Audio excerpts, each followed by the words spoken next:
Okay, we're live. Welcome everybody to the live. Hopefully the video works wonderful and you can see me and everything. So thank you. So we are discussing today about Shabbat. Today is our special Monday topical discussion. And we are learning today about Shabbat, all things Shabbat. And I am sorry if there's any interruption in the internet or any issues in the internet. I am attempting to fix that in the near future, okay, to upgrade my internet to an even better speed so that things work a lot better and function a lot better. So we're going to be looking at a couple different pages, okay. So the first thing to understand about Shabbat is, what is Shabbat? So, Shabbat comes from the word Sabbath, or actually it's reversed. Sabbath comes from the word Shabbat. Shabbat is Jewish for the holy day, the day of God, the day of rest. Okay, that's what Shabbat refers to. It's talking about that holy day that you're supposed to set aside for God. Sabbath comes from the word Shabbat. Okay, because if you look at the letters, it's just mixed around. Okay, Sabbath comes from the word Shabbat, and it's basically the English translation of Shabbat. It's meaning the exact same thing. Okay, so the question becomes, and I'm going to try to, hopefully this doesn't mess it up, but I'm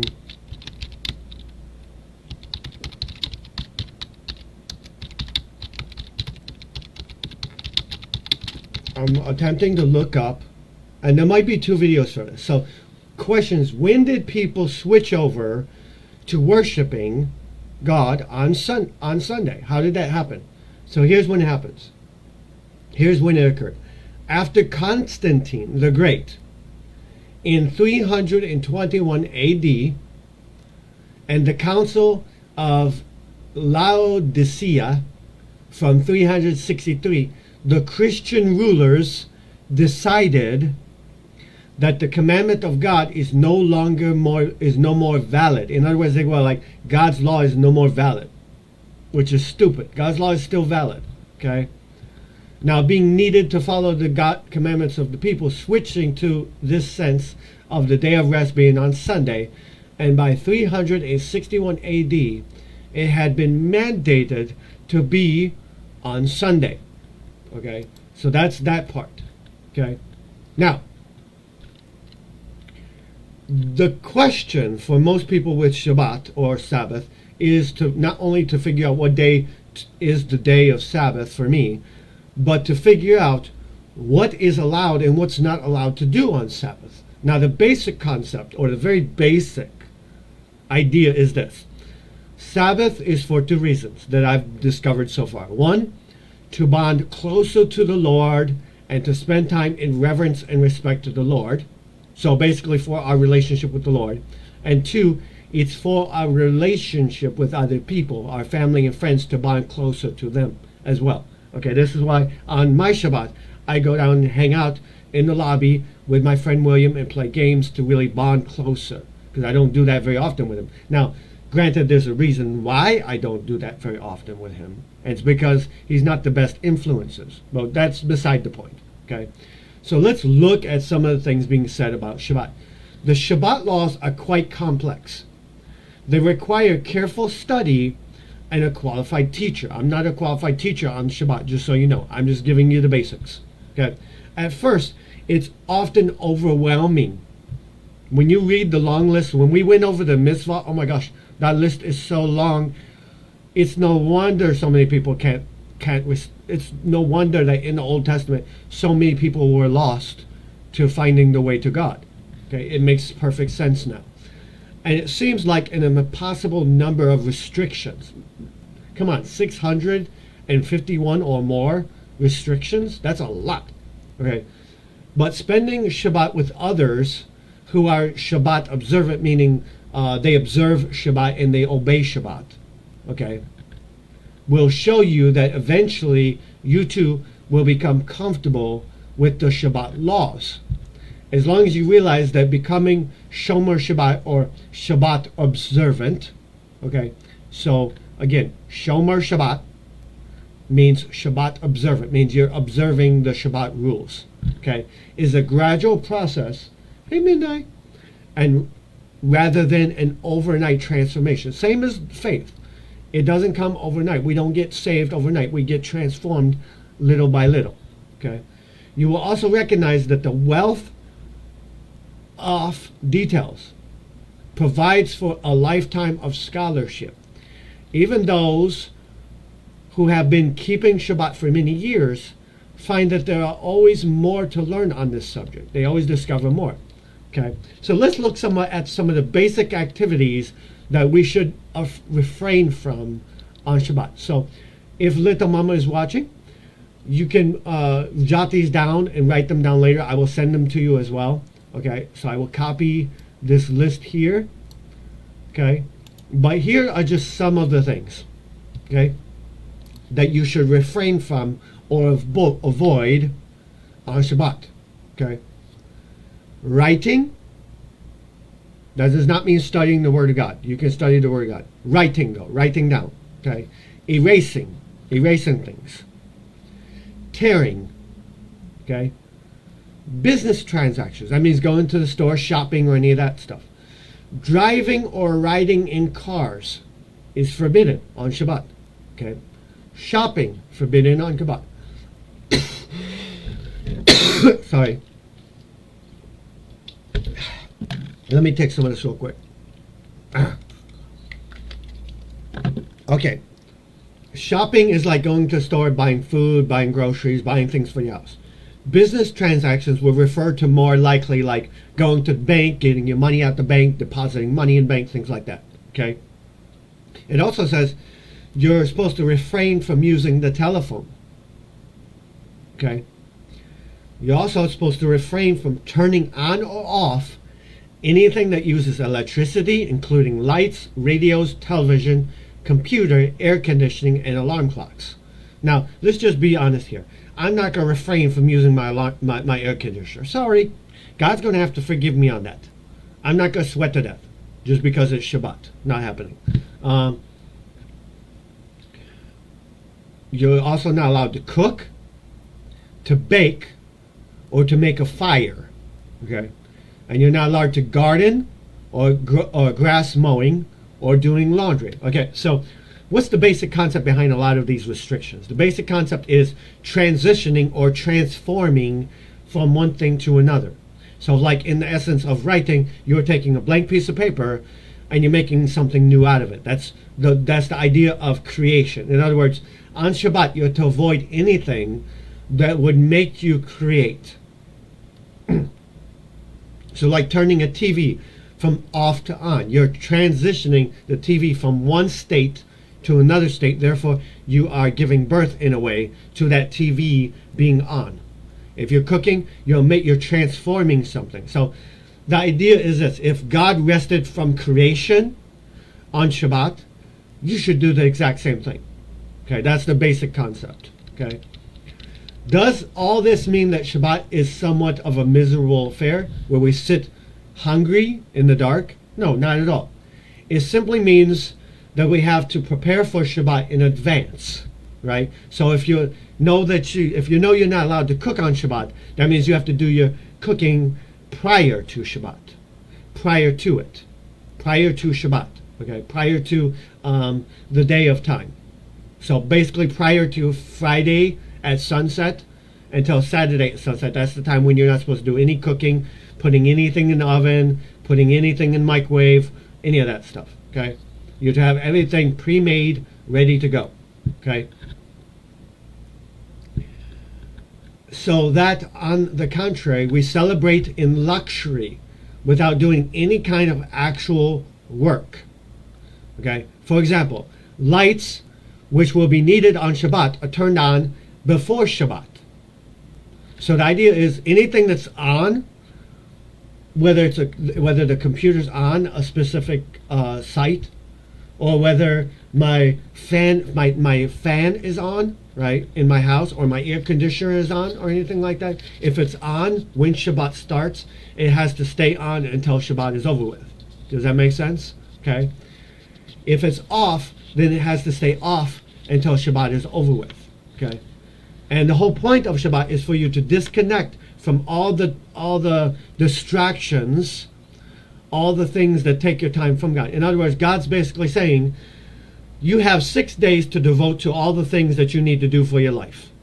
On the seventh day, I want you to devote that time to me and stop being distracted by everything else that you are normally distracted by in life. Okay, that's the basic concept. Okay. Other examples. Okay, automatic timers may be used. If you have something that's an automatic timer that's used for lights or some appliances, as long as they have been set before Shabbat. In other words, I can program my TV to automatically turn on at a specific time at a specific time to watch something. Okay, I can program my TV to do that. Okay, so I can have the TV programmed to turn on without me touching it. Okay, right? That would be an example. Another example would be the refrigerator may be used, but again, you have to ensure that its use does not engender any of the forbidden Shabbat activities, right? So when you look up, make sure, like lights, for example. So thus the fridge light should be disconnected, unscrewed, before Shabbat, okay? And by unscrewing it slightly, and the freezer fan is activated and the freezer fan does not activate when the door is opened, when you open the door. For another example, we may not cook or light a fire. So we cook before Shabbat, and we keep the food warm through special methods that do not violate Shabbat. Okay, food preparation, which we will go into after this. Okay, for the laws and methods involved. In addition to these mentioned above, two other important categories which are not permitted are using or touching items that are considered makzeh, okay, and carrying outdoor items. So makzeh, many objects have been designated by sages as makzeh.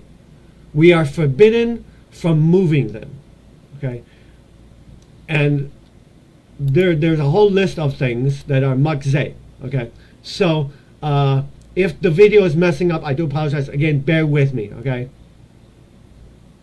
Makzeh items may not be moved directly with your hand or even indirectly. So, for example, if something's a makzeh, I can't go and grab a glove and put on a glove and grab the item, because it's the same as grabbing the item. It doesn't matter whether I put a glove on or not. Or if I use a pin to go, okay, I'm going to lift this up with this pin, and that way I'm not touching the item. That's still as bad as touching it. Okay.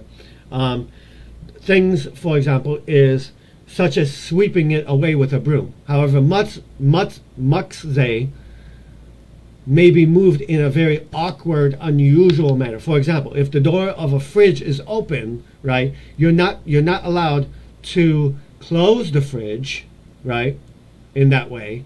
You're not allowed to close the fridge with your hand. You're allowed to, if needed, you're allowed to close the fridge with your elbow. Okay. So, for example, with the other parts of your body, one's teeth or elbow or blowing on it. Okay. Some of the categories of makzeh are objects which have been designated use, such as stones, plants, flowers in a vase, raw food, inedible in its present state, such as beans. An object that has been broken or become no longer useful, such as a broken bowl or a button that falls on the floor. Okay, that's one example of makzeh. Another example are valuable objects, or those which would be used only for their designated task, for the fear of damaging it. Such things are like cameras, crystal decorations, professional tools, scalpel, electric wiring, important documents, passports, birth certificates, things like that. Objects that are forbidden from use because of the Torah prohibition. Non-kosher food, also called chametz on Passover, Also included are objects used for a mitzvah, such as sekik, rooftop greenery that fell off the sukkah, which is the tent thing that you're supposed to stay in for the full week. Okay, an object whose primary purpose, okay, is for an activity forbidden on Shabbat, such as a hammer, stapler, pin. However, one is allowed to move these objects if one, they are needed for an activity permitted on Shabbat, and nothing else can be performed with that item. Okay. For example, a hammer to open up a coconut or a telephone book as a booster seat. Okay, those are examples of things. No. But like example, it says on here, a pin, right, is one of the things that you're not allowed to use on Shabbat, but you can use it if it's in the usage of Shabbat. So, for example, you normally can't wash dishes, right? But you can wash dishes if the dishes being used are the dishes needed for your Shabbat meal. Okay, does that make sense? The second part is the place that the object occupies is needed. So like if a pin is sitting on the chair and the chair is needed for a specific ceremony that you're doing on Shabbat or something to rest on, then you have to move it in order to continue with what you're trying to do. Anything that is mukzeh, object, rests upon a base for the mekzah, and becomes mekzah itself because it's on the mekzah. So anything that rests on something. So if I put a book on top of a pin, the pin is mekzah, right? Therefore, the book, instead sitting on top of the pin, is also mekzah or mekzah based on connection. Okay, mukzeh. The spelling of this word is M-U-K-T-Z-E-H. Okay. The mekzah item or mukzeh item was left on the spot intentionally, so it will remain there for at least part of the Shabbat. The object was placed there by the owner or the knowledge of the owner. At the start of Shabbat, the basis supported only mekzah and non-mekzah items. Now, I know this is very confusing because you're like, all these terminologies and I don't know what to do and stuff like that. So I make it very simple for myself right now because I'm just discovering this whole process, okay? I'm doing it like this. The first step that I should really focus on is disconnecting from social media, disconnecting from all the distractions that life normally has, and reconnecting with my friends and family, and also slowing down and connecting more with God, to be thankful to Him, to thank Him, to give thanks to Him, to be in humble attitude to Him. So those are the basic things that I've been working on for myself right now. Then when I get that basic down, then I can start piecing the other stuff on top of it of, okay, now I need to prepare my foods in advance before Shabbat and stuff like that. So it's a process, okay? Does that make sense? For example, on Shabbat, you have to read, one of the things you do is read the Bible, right? So that means regardless if my Bible is sitting on a pin, which is mukzeh, that Bible is something that I need in order to continue doing Shabbat, right? To read the Word of God and to study the Word of God, which is something you're supposed to do on Shabbat. Be thankful. This is why people go to church and they learn of Shabbat. This is in the Old Testament. They would go into the synagogues and be taught verbally from the leaders, from the priests, all things that had to do with God, right? So there's nothing wrong with that. That's what it's referring to. That if something is connected to something that's a no-no to bother with, if that item that's connected to that. So like example, pin, no, can't use it, can't touch it, can't do anything.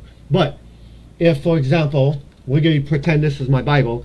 If my Bible is sitting on top of the pin like this on a table, right? And this is my Bible. the Bible normally would be a mukzeh because it's touching the pin, right? But because the Bible is something that I need to perform my duties on Shabbat, I'm allowed to take that item and not be seen as unclean in that way. Okay, but if this is a different book, let's say this is just some normal reading book, right? If it's sitting on a pin, I can't touch that book, even if I want to read it, until Shabbat's over with. Okay, that's the general idea of that Shabbat thing. Okay, the other thing that you're not allowed to do is to carry, and this one I didn't know because I would have avoided this. You're not allowed to carry on Shabbat. One may not carry or transfer items between reshut hayeka, okay, which basically means private enclosed domain, such as a house, okay, and a reshut harabim, which means public domain. So you're not allowed to transfer items from private to public domain. So like this would be the equivalent of going into your house, grabbing something in your house, bringing it out of your house to a public area and doing that. So you're not allowed to do that. Now, other things, like you're not allowed to carry things in your pockets or anything like that. Now, if I was to go for a walk, that would be fully allowed to leave my house, but I would have to stay within a certain distance of my neighborhood. Basically stay around, like I could go out back, sit in the park out back, it's not too far away. And normally you would not even be allowed to lock your house, right? But that's, for example, in most places today, it's unsafe to leave your house unlocked. I'm not going to be that stupid. God's going to have to forgive me for that. So here's some examples. You're not allowed, so listen to this closely, you're not allowed to transfer items from your public domain from your private enclosed domain, such as a house, to a public domain, such as a street, right? Neither may one carry an object in a reshut harabim for more than 4 cubits, which equals to be about 6 feet. Okay. Examples of this prohibition include carrying in one's pocket, carrying anything in your hand, wheeling something in a baby carriage or a shopping cart. So actually, what I've done on Shabbat to carry a bunch of games in that push cart, that would normally be forbidden on Shabbat to do. Okay, that would be something that I'm not allowed to do. Going outside with gum or food in your mouth. Okay, this prohibition also includes carrying in public hallways, yards of multiple dwellings. Okay, unless in eruv shatz zerat is made. And eruv shatz zerat is an arrangement whereby carrying in some of the above items is permitted. Okay. In addition, the area in which one wishes to carry something must be enclosed. So it must be from enclosed to enclosed. Okay. Commonly referred to as eruv. Can occur naturally or be man-made and may be constructed before Shabbat. This is why when they do those ceremonies, right, they house themselves in these little outdoor tents, because that outdoor tent is a public location, right? So now they're no longer moving from a private place to a public place. They're moving from public to public, which means there's no restrictions. Okay, the Jewish community in some cities and neighborhoods construct an eruv. Now, what is an eruv? Okay, an eruv is an enclosed area is several blocks around. So basically, what this would be the Jews would construct like a temporary wall of enclosed space, and everybody who was celebrating Shabbat would be mandated to stay within that enclosed space for that time period. Okay, so that would be the equivalent of me going, okay, let me go to outside and let me tape off with some yellow tape this huge area in the city, and inside that area is where everybody who wants to perform Shabbat would stay. Okay, it's important to know the boundaries so that you are not to carry things beyond that boundary. Okay, and to ensure that before Shabbat that the eruv the area is erected, meaning put up, and that it's not damaged. Okay, so that is the things of that. So we're going to look at the 39 melakat, or forbidden works. Okay. By the way, you are allowed to save if something if something requires you to do something, even if it breaks Shabbat rules. If it is saving life, then you're fully allowed to do it. Saving lives on Shabbat is a-okay to do. Okay, but we're going to look at a couple other things, including electricity on Shabbat, which we discussed, and many other things. And yes, I'm sorry if there's a interruption in the video or anything. I'm opening pages to read stuff to you, but that might interfere with the thing. So let's look at electricity on Shabbat. Okay, on Shabbat, malekhe, called work, is prohibited. Our sages explain that malekhe refers to the activities which were necessary for the construction of the tabernacle. Okay, so basically, all the things that are forbidden are the things that were used to create the tabernacle, which is for God. The 39 types of work are in this melekeh, if I'm saying it right. I don't even know if I'm saying it right. Although there are thus many activities that are forbidden on Shabbat by Torah law, the Torah explicitly, and by the way, the Torah is the first 5 books of the Old Testament, explicitly states only one of them. This is the prohibition of igniting a fire. You shall not ignite a fire in any of your dwelling places on the day of Shabbat. Okay? So that's a very important one. Okay? Now they do have Shabbat rules, Shabbat prayers, Shabbat candles. So the idea is, if you don't want to keep your house light on because it's burning electricity, right?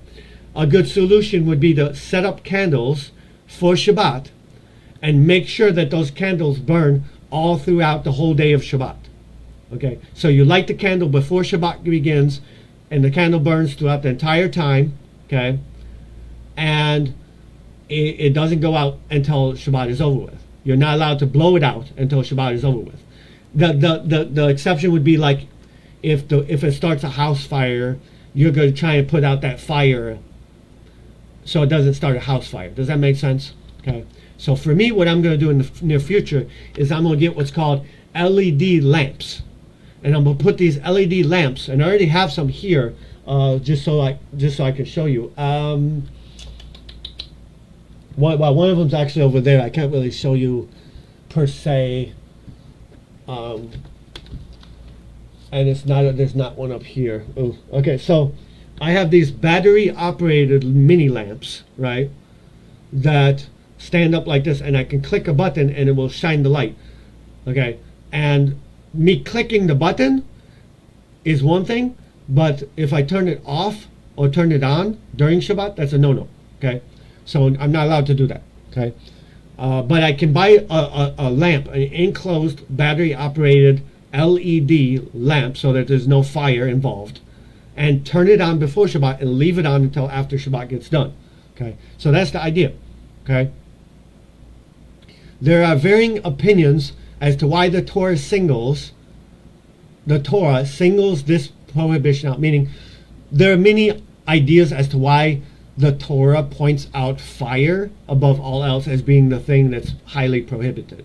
Some say that the Torah spells out that this prohibition, because kindling a fire is necessary for cooking and food preparation, and the Torah wishes to specify that even these types of work, which are permissible on holidays, are forbidden on Shabbat. Now, we talked about this when we did the whole list of all the holidays of Shabbat a little bit. Okay, the sages, or the authorities, as you will, the sages of the Talmud, or Talmud, okay, derive additional shades of meaning from this verse.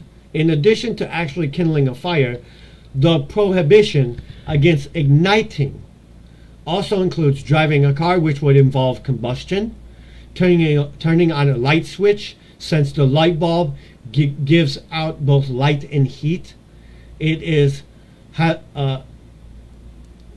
halachically considered fire. It's basically the same as fire. Okay, why did people create light bulbs? Because they were tired of doing fire, right? It's pretty much the same thing, same purpose.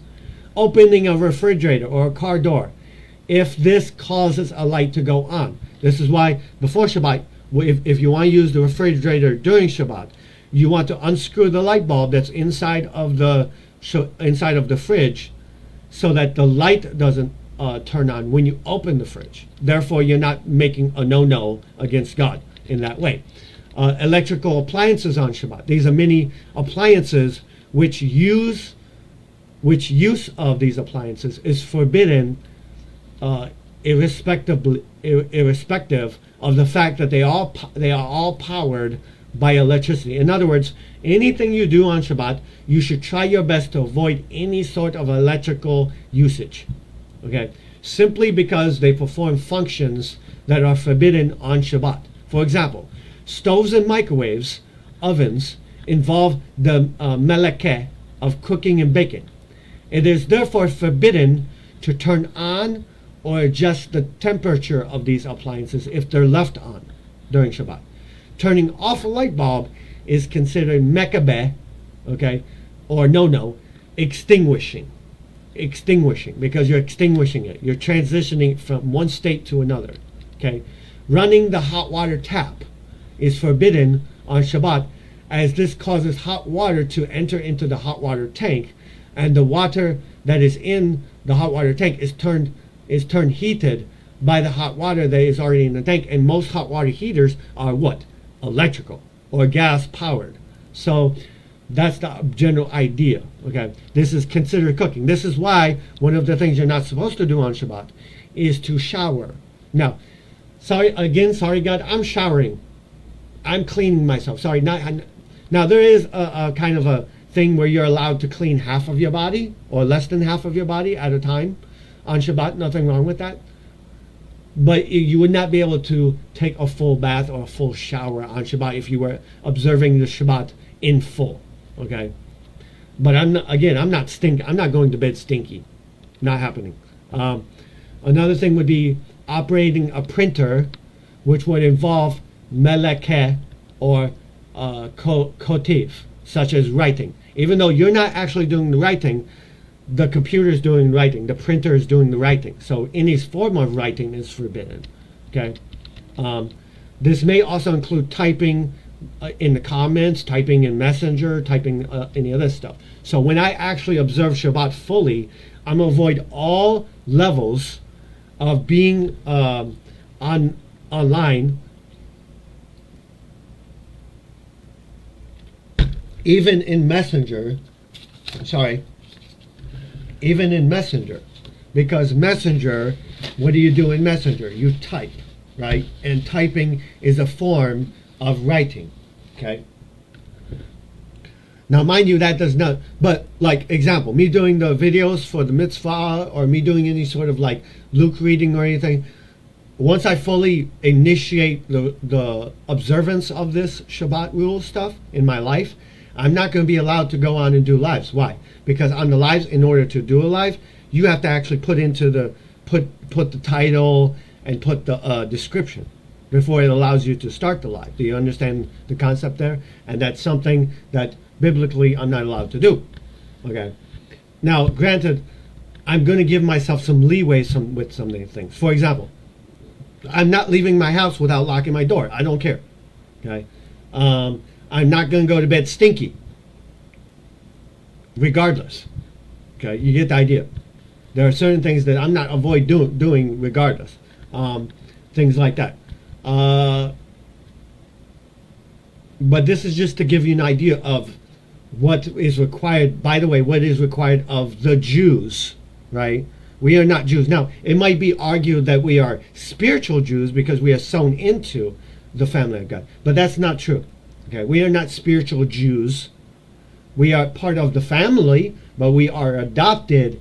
But we are adopted as Gentiles, sown into the family. We are not adopted as Jews. Does that make sense? Okay. Yes, when you're adopted, you take on the name of the family. That's perfectly accurate. Okay. But you are still adopted. No matter what you say, you are still adopted. You are still not blood related to that family. Does that make sense? Okay. You are only related by the adoption of. Okay. So let me put it this way.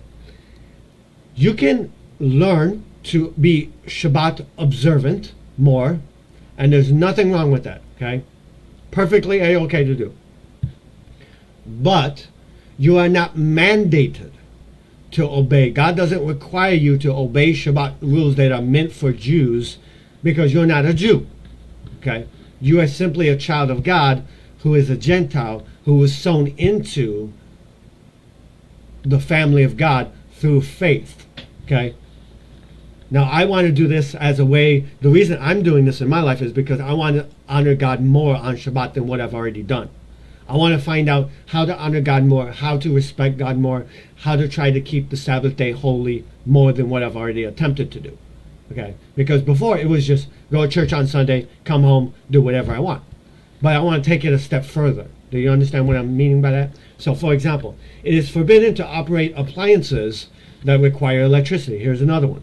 I'm not turning my fans off on Shabbat. Not happening.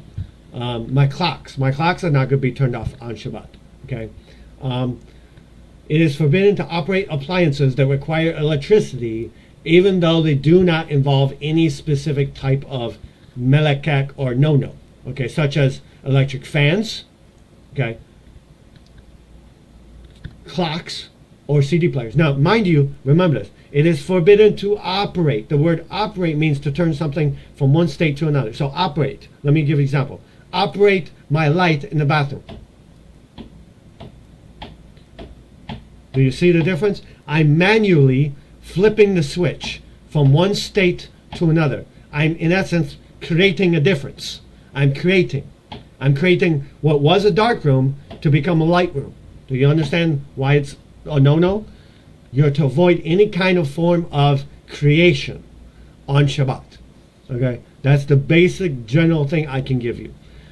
Although halakhic authorities, meaning the authorities, concur that electricity per se is not considered fire, though some may say that if completing the circuit of electricity, it will emit sparks, it is considered igniting. It is nevertheless universally agreed upon that one may not operate electrical appliances on Shabbat. There are various reasons offered for this. Okay? Building. Some say that turning on the appliance, which means completing the electrical circuit, is the same as to build. An appliance that is connected to a wall socket is considered built in the house. One that is body operated when turned on is considered to be built as a completed appliance. Building on Shabbat is a Torah prohibition. It's a Bible no-no. Okay? According to this opinion, operated electric appliances would be a Torah violation. Okay? Creation. Some say that operating electrical appliances is a violation of the rabbinic, which means the prohibition established by rabbis, of the molid, meaning creating. Okay? Although creating is not a subcategory of the 39 forbidden types of work, it was forbidden by the rabbis because the act of creation is actually the common denominator in all of these things. If you look at all of the different things that we're told to not do on Shabbat, they all have one thing in common: creation, right? Creating things, creating from one thing to another. This prohibition is mentioned concerning the melting of ice, which creates water, as well as concerning the use of perfume on Shabbat, which creates a fragrance. One who completes an electrical circuit is creating that circuit. This is a significant act of creation, as this circuit can be utilized to operate various appliances. Okay? There are various halakhic differences between activities that are forbidden by the Torah versus decrees made by rabbis. Okay? There are very differences. Now for the exceptions. Okay? If an electrical device was turned on before Shabbat, one may or may not be permitted to make use of it on Shabbat. Certain conditions may apply. Several examples are: if one boiled the water in an electrical urn before Shabbat, most authorities permit using it on Shabbat because there's no change in the status. Some say that if draining the water completely would break the appliance, it may not be used, as one might forget and add water to prevent this from happening. In any case, when making coffee or tea, one must be careful to follow the rules of not cooking on Shabbat. Okay? One may use an electrical stove or oven to keep food warm, providing that the rules of covering the flame, etc., are being followed. Meaning you're keeping the rules of not creating a flame. Okay? It may be permissible to enter certain elevators on Shabbat. This may be permitted if the elevator was programmed before Shabbat to stop at each floor. Okay, but you couldn't go into elevator, for example, on Shabbat and go, push, okay, I want to go to 9, I want to go to 5. Because that's not automated. It's not programmed. Okay? And so basically on Shabbat, when I fully do this, I'm no longer allowed to travel using the elevator on Shabbat. I have to go down the stair system. Okay? Entering it will not cause, another way you would be able to use the elevator is if entering it will not cause a door to close or open. Sorry, if entering into the elevator will not cause the door to open. Okay? Some authorities permit that only in hydraulic elevators, meaning water-powered elevators, while others permit it even in an elevator with a pulley system. In an elevator with a pulley system, some permit even the elevator to go up but not go down. Please note that modern elevators have a built-in scale which automatically weighs the passengers as they enter. I have heard from Rabbi Levi, the head of the Institute of Science in Jerusalem, that such an elevator may not be used on Shabbat. For the above reasons, it is not sufficient to program, it is not enough, in other words, to program a regular elevator to simply stop at every floor to enable its use on Shabbat. Rather, one must find out the specifics of the elevator and discuss its use with the authorities that you have over you. Okay? One who needs a hearing aid, right, may use it on Shabbat, providing that he leaves it in his ear on Shabbat from before Shabbat all the way till the end of Shabbat. So if someone has a hearing aid, they need to keep it on at all times and not take it off. There are different opinions regarding whether it is permitted to walk outside while wearing a hearing aid or in a place that does not have a roof or a tent, in other words. The use of a microphone is forbidden on Shabbat. That would include calling on the phone, calling someone on the phone on Shabbat, all these things. Okay, on Shabbat or on Yom Tov. Even if it was left on before Shabbat, before Shabbat, it's still a no-no. In cases of need, if there is no entrance to a building that one must enter, no other way in, one may follow a Gentile, a person who is not Jew, through an electrical door. You can basically wait till someone else walks through the door and walk behind them because you're not the one initiating the door to open. Okay? You have to walk behind them so that the door doesn't open. Does that make sense? So for my building, we have electrical doors that have sensors. So I would not be allowed to exit the door or enter the door on Shabbat because of that sensor. I would have to wait till someone else goes in and follow them in. So I'm not breaking Shabbat rules. Okay? He should not ask the Gentile to do this for him. He should not walk up to someone who say, hey, my friend, I'm not allowed to open this door on Shabbat. Can you walk into this door so that I'm not disobeying God's laws or anything like that? Okay, so that is the first one on electricity. Now let's look at saving lives on Shabbat.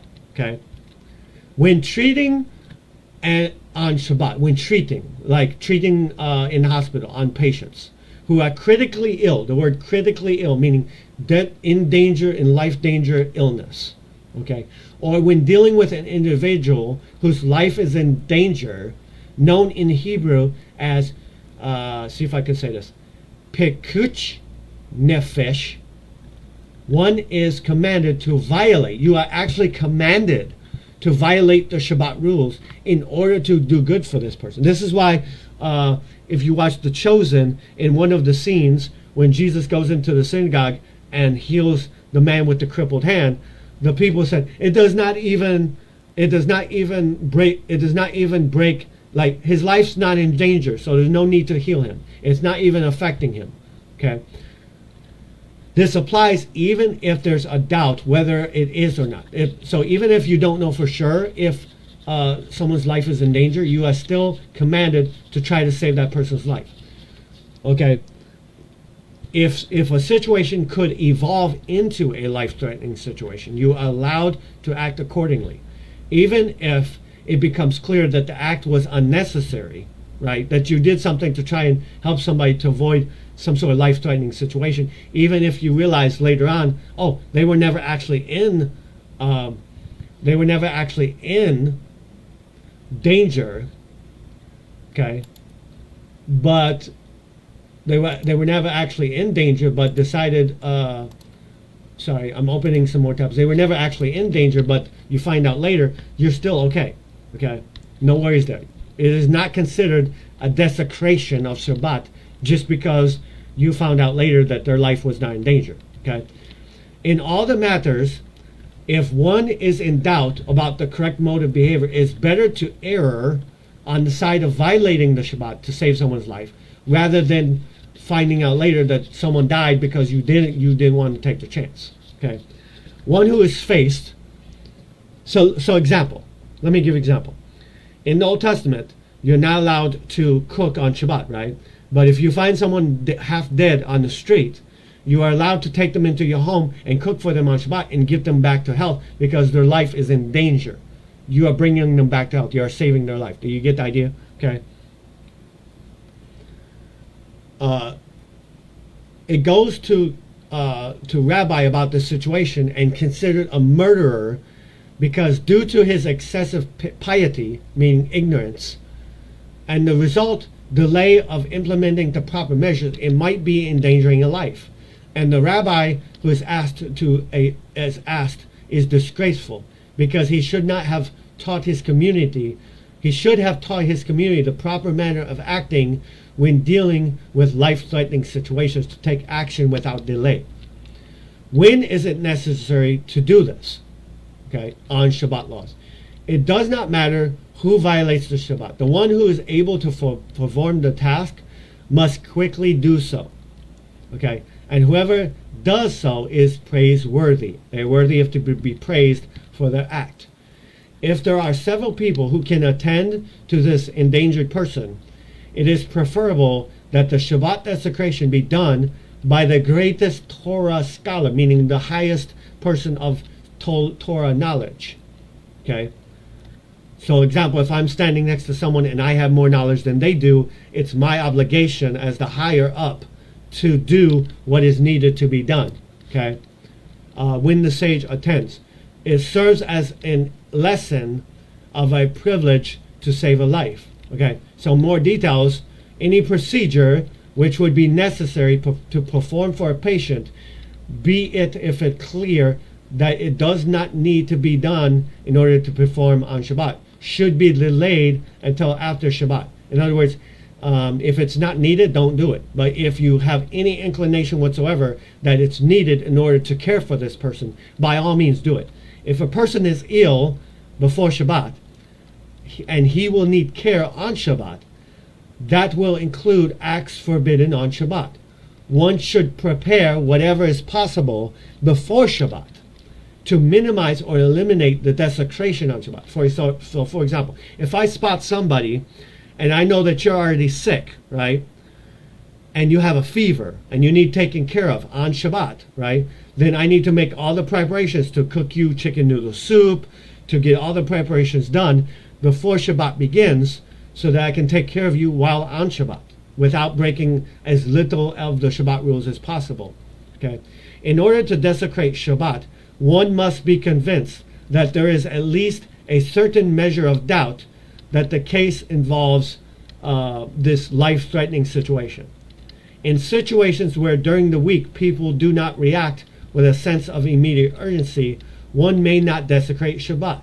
So for example, if you have the option to take care of somebody while they're sick, and you have the option to do that around the other days that are not Shabbat, then don't be upset that you're forbidden to do it on Shabbat. You know what I mean? In other words, you had all week to do this for this person. Why are you waiting till Shabbat to do it? That's the general idea. Okay. One may only disregard the Shabbat laws when there is an existing situation that may involve life-threatening situations, such as an elderly patient fell and needs to be rushed to the hospital, for example. The laws of Shabbat may also be violated in anticipation of a life-threatening situation. So even if the situation that happens is not necessarily life-threatening right now, if we know that it could go into life-threatening. So for example, if you're sick and I'm noticing that your temperature is going up and up and up and it's not stopping, then that means that sooner or later you're going to get to a point where your life is in danger, which means I have the ability to break the Shabbat laws to take you to the hospital. Okay. Example, if the machines in an intensive care unit are not functioning, they must be fixed on Shabbat, even if the moment there is no knowledge of a patient requiring life support, because that equipment is used to save life. Okay. That said, the general ideas such as I need to travel on Shabbat to the university to pursue my medical studies, since one day I'll save lives with a medical expertise, or I need to go shopping for a sweater on Shabbat because I'm supposed to be cold. I'm supposed to be cold and might catch pneumonia or die. It's supposed to be cold outside and it might catch pneumonia or die, does not qualify as life-threatening. Okay. Elective operations or other elective procedures warranting in staying in the hospital should not be scheduled for the second half of the week, Tuesday night and on. Okay, so there's a lot of stuff, general stuff here of saving lives on Shabbat, what's required and what's not. So the basic idea is this: if it's life-threatening or it looks like it can lead to life-threatening in any kind of way, you're allowed to break the Shabbat rules. But if it doesn't look like it will end up going to Shabbat in any kind of way whatsoever, and there's no imagination that it could get it to a place of endangerment, then you should try your best to not break the Shabbat rules. Now, Shabbat has a whole list of stuff. Okay, there's the Shabbat rituals, which include candle lightnings, lots of prayers, the sounds and taste and sense, the smells. Okay, many things that are memory. There's greetings for greeting prayers, certain prayers of poetry and songs and stuff. There are specific ways of how to greet people, right, on Shabbat. I would actually give you the link because there's so much here. There's the Kiddush and the Friday night meal. So the Kiddush is the Friday night meal. The Kiddush means sanctification. The commencement of the Shabbat meal, not called the Kiddush, the Shabbat meal, is sanctification, sets the tone for the meal and the day and defines what makes it special. So there's meals that are done on Friday night and on Saturday as well. And these are special Shabbat meals. Okay. And then there's Shabbat prayers. And then there's the Havdalah and the conclusion of Shabbat, which you can research this on your own time. There's tons of stuff on here on the site. The site, by the way, that I'm using for anybody that wants to know. So if Little Mama is watching and the video is working properly, please put this into the comments. Okay, www.shabad.org,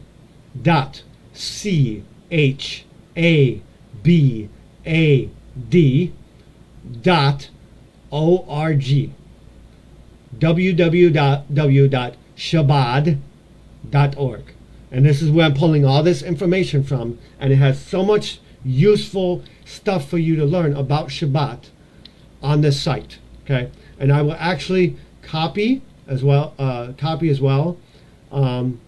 This stuff I will actually give to you, this Shabbat thing for you at a later time. Okay, there's Shabbat preparation, preparing the foods in a specific kind of way, setting foods up and stuff like that. The Shabbat checklist of home preparations, okay, personal preparations, last minute preparations, okay, all these lists. And you can also find this on the Shabbat, which is why I'm not walking you through the entire thing, okay. The basics, Shabbat rest, questions and answers, reading, stories, everything. There's so much here. I'm telling you guys, it's basically a Shabbat handbook from A to Z of all the different things, okay. And you can print it up, actually. There's a printable PDF that you can actually print up, okay, to go through the checklist. I will actually be printing this up for myself in the near future, okay. So basically, though, I want to walk you through some of the basics. So now we're going to walk through the 39 melachat, or what's called the 39 forbidden works, okay. And here they are. Sewing. Now that could include sewing in a field or sewing clothes. But more than likely, because it's listed, so let me section this off for you. Field work, that means work outside, like gardening, okay? Sowing, planting seeds. Plowing, churning the ground. Reaping, harvesting. Gathering and binding any sort of thing together. Threshing is very similar to shaking or separating or anything like that. Winnowing is the separating process. Selecting is the separating process. Grinding is the grinder where you grind stuff down. Sifting, where you have a sifter, that like a sifter would be like a filter, if you will. Kneading dough, right? Or baking. Those are field work that you're to avoid doing on Shabbat, okay? Next group of things not to do on Shabbat. Making material curtains. So here we go. Shearing wool, meaning cutting wool off of a lamb, right? Cleaning. No, you can't clean on Shabbat. Unless that cleaning, the only exception is unless that cleaning is in direct usage for the purpose of Shabbat. Like cleaning the dishes that are going to be used for the meal of Shabbat. Does that make sense? Combing your hair. Can't do it on Shabbat. Dyeing, like dyeing foods, dyeing things different colors. Like this is referring to like dyeing an egg or dyeing some clothes, you know. Spinning wool, spinning anything. Stretching threads. Making loops. Weaving threads. Separating the threads. Okay. Tying a knot. So, for example, on Shabbat, I'm not allowed to tie my shoelaces, because what is that? Tying a knot. Untying a knot. I'm not allowed to untie my shoes on Shabbat. Sewing. This is actually referring to the actual sewing of like fixing a piece of clothing, sewing something together. You're not allowed to tearing. Tearing means tear open. Anything, okay? Now for the part of making leather curtains. You're not allowed to trap. Like this is like trapping animals on Shabbat. You're not allowed to slaughter an animal on Shabbat. Okay? Unless, again, unless it's for the purpose of Shabbat. And you're supposed to try to avoid that as much as possible. So you should actually be preparing everything in advance. You should be trapping your animal in advance, slaughtering your animal in advance, skinning your animal in advance, cutting your animal in advance, all this stuff in advance. Okay. The next one, slaughtering, skinning an animal, tanning the hide of an animal, smoothing the meats out and stuff like that. Ruling lines, I don't really know what that is. Cutting the animal, okay. Making the beams of the Mishkan. This would include writing and erasing. Writing and erasing. Can't do either one of them. Okay. The putting up or taking down of the Mishkan, which I'm assuming is like some sort of temple or place that you're supposed to go to or something like that. Okay. And you'll see this when I give you this site that has all this Shabbat stuff. Okay. You're not allowed to build anything or demolish anything. No building, no demolishing. Okay. This is why all building and all demolishing should be done beforehand, before Shabbat. Okay? And when you look at all of this stuff was used in the creation of the temple of God. This is why it's forbidden. Okay? You're to avoid all these works. The Mishkan, final touches: extinguishing a fire, kindling a fire, striking the final hammer blow on something, or carrying. Okay, so those are the 39 malachai, or 39 forbidden works. So if anything that you're doing is related to any of those, you should not do it on Shabbat. Okay, just for the record. Okay, so the makzeh, also known as set aside, refers to items that may not be moved or handled on Shabbat, the Jewish day of rest. One of the most famous Shabbat-related injunctions, Mekzah, was instituted to preserve the state of restfulness. So it was created, this word was created to protect the people for the restfulness on this sacred day. The laws of Mekzah are coded in the Code of Jewish Law, in the laws of Shabbat. Okay, the history of the Mekzah. In the year 3426 from creation, this is known as 335 BC, before Christ. Okay, 14 years after the second temple was built, Nehemiah received authority from the Persian king to become governor over the Jews in Jerusalem. Okay. Upon arrival, he found the community in a miserable conditions, and he worked hard to improve their material and spiritual state. Okay, so this would be the equivalent of the President of the United States making a bunch of laws to improve life for all Americans. It's pretty much the same thing. One of the things that appalled Nehemiah or upset Nehemiah was the commercial activity being carried out on Shabbat.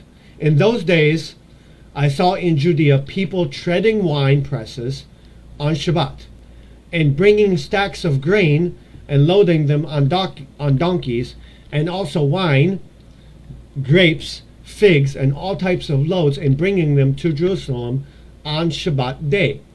To strengthen the observance of Shabbat among the people, Nehemiah and his colleagues instituted that any object not needed for Shabbat use may not be used on the day of Shabbat. If it's not needed for Shabbat, it's not allowed to be used. Okay? When Shabbat observance improved, they eased up on this restriction somewhat, and they allowed additional categories of objects to be handled. Now, mind you, the laws of the Shabbat rules are man-made in the purpose to respect and honor the Shabbat more. Okay, because people were starting to distract themselves and be consumed with all sorts of other things instead of what the purpose of Shabbat is, to be focused on family, friends, and God. Okay? And they allowed much of different things to be handled. The result set of laws remains in effect today. Reasons for the makzeh.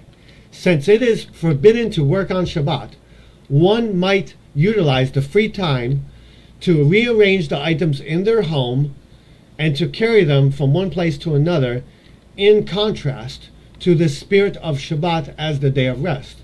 To avoid such scenarios, the Mekzah decree was established, that you're not allowed to do any carrying or any things. Okay? In other words, people realized they were not allowed to tend the fields, they were not allowed to do this, they were not allowed to do that. So they had all this freedom. They're like, what do I do with it? Okay, let me organize my house. Let me carry things from here to there.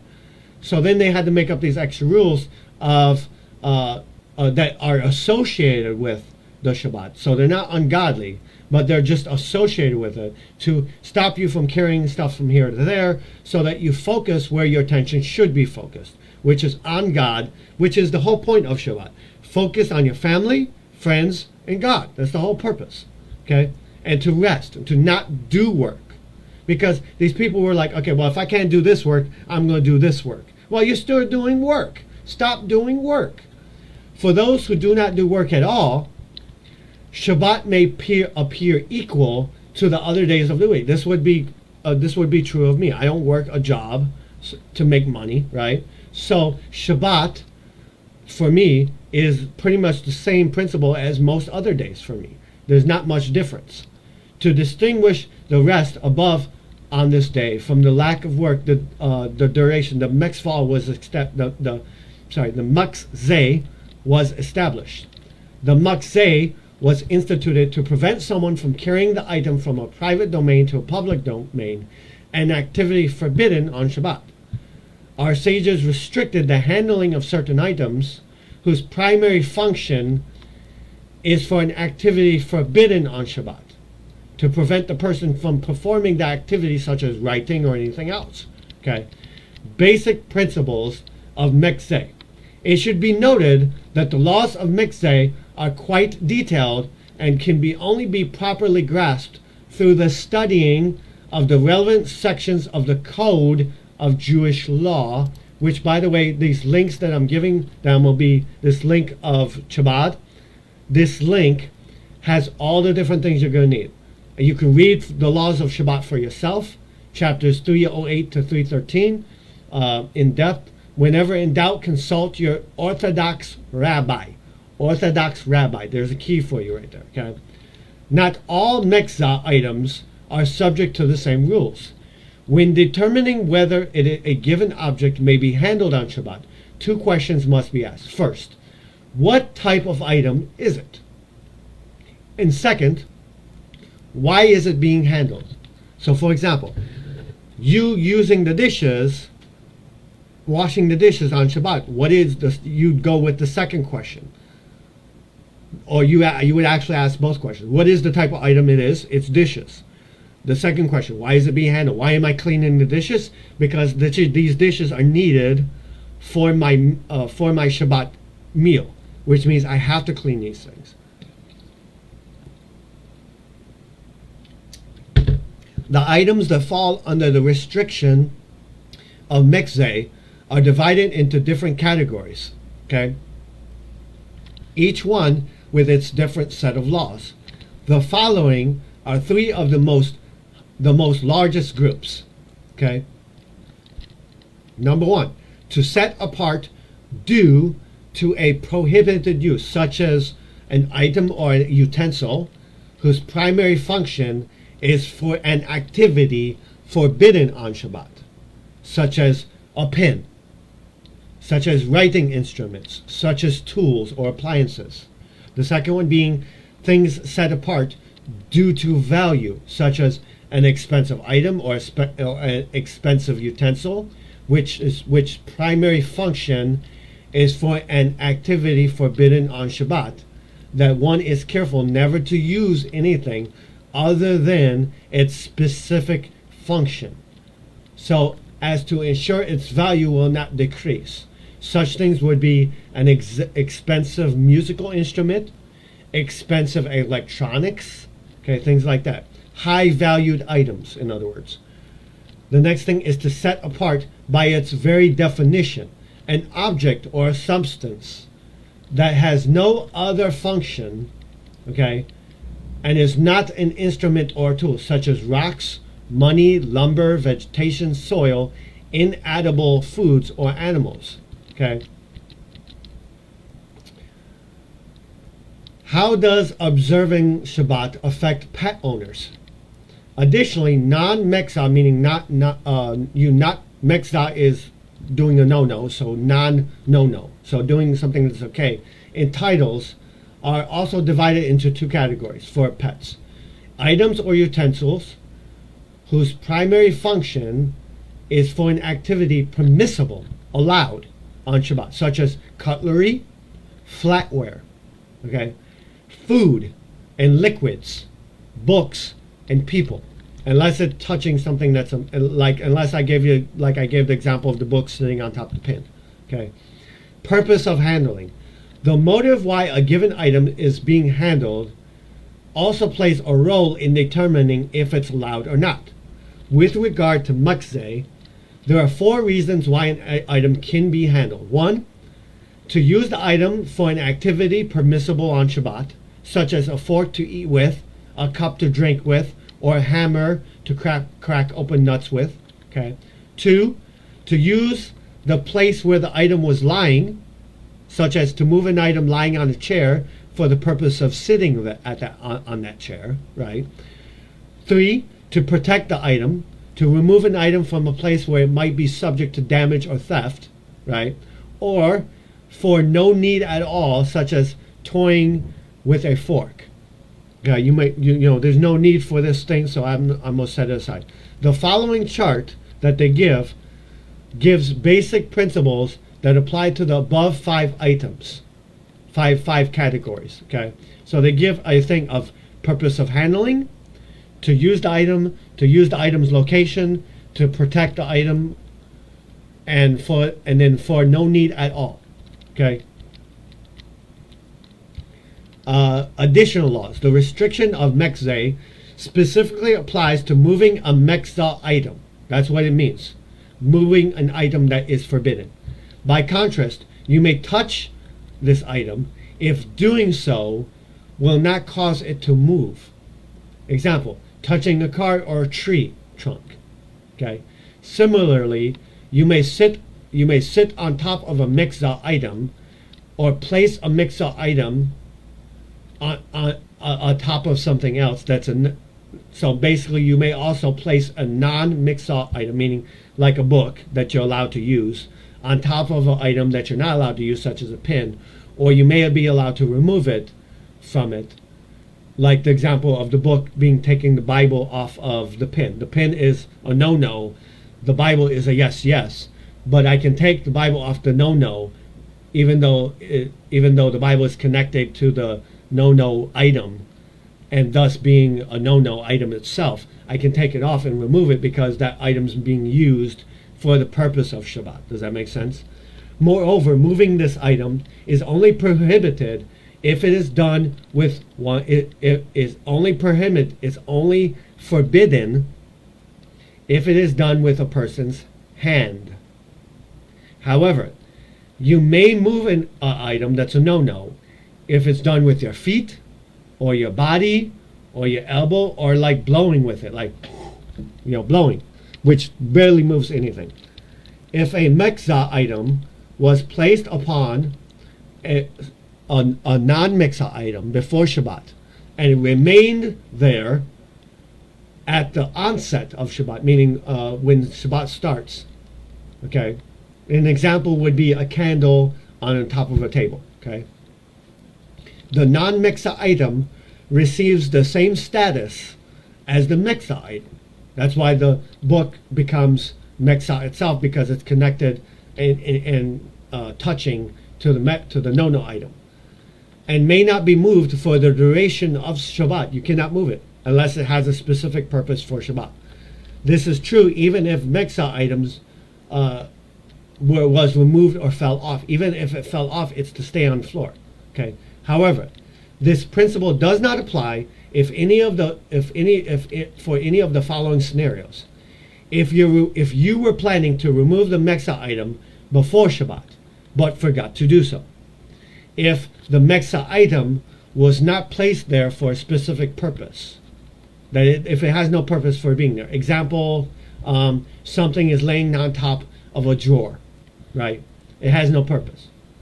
If at the onset, meaning the start of Shabbat, the item that's a yes, was simultaneously supporting another yes yes item of greater value, okay, than the Meksa item. Now this is trying to confuse it basically. Now they give an example, okay? Example: a table supporting a box of matches along with a silver goblet, right? The box of matches is a no-no. The table is a yes yes, right? The silver goblet, if it's used for Shabbat, is a yes yes. Does that make sense? In any of these three scenarios, the non-Meksa item may be moved, even though the Meksa item is indirectly being moved along with it. Okay, so you moving a table, even though you're moving a table, right? What the heck? Oh, that's my kitty cat. I was like, what the heck am I feeling? Even though the item may be moved, so something on a table, like you're breaking down a table or you're doing something for Shabbat, that table is being used for Shabbat, so you're allowed to use that table. You have to move this or that. You're allowed to move these items because the main item that you're using is having to do with Shabbat. Does that make sense? Okay. However, if possible, the Meksa item should first be shaken off. The Meksa item may not be transported by placing a non-Meksa. Now they go into great detail on this stuff. Okay. Living quarters such as disposing of a dirty diaper. A Meksa item that might pose a physical danger to the public may be moved, such as broken glass, right? The laws of Meksa equally apply to Yom Tov and Yom Kippur, which is holidays of Jews. In fact, there is an additional restriction on Yom Tov that does not exist on Shabbat. An item or utensil that received a new type of function on Yom Tov should not be handled while in this case. Okay. It goes on to say true rest. At first glance, it may appear that Meksa, along with many of the other Shabbat restrictions, inhibit our ability to relax, right, and enjoy the day. Why so many don'ts? Why so many of these no-nos? You can't do this, you can't do that. Why? Why not just focus on the beautiful rituals and the restful atmospheres? Okay, rest is the most unnatural phenomenon in the universe. The universe existence itself is a giant machine in motion at all times. Everything in it, from galaxies to atoms, is always on the move. Okay, earning a living is work, running a home is work, vacationing is work, right? Rest is a divine gift. If God had not created the seventh day, there would be no such thing as rest.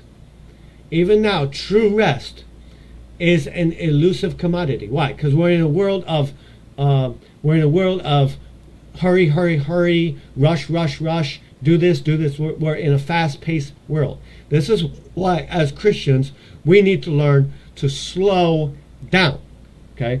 This does not mean walk slowly. It means spiritually, emotionally, and mentally slow your butt down.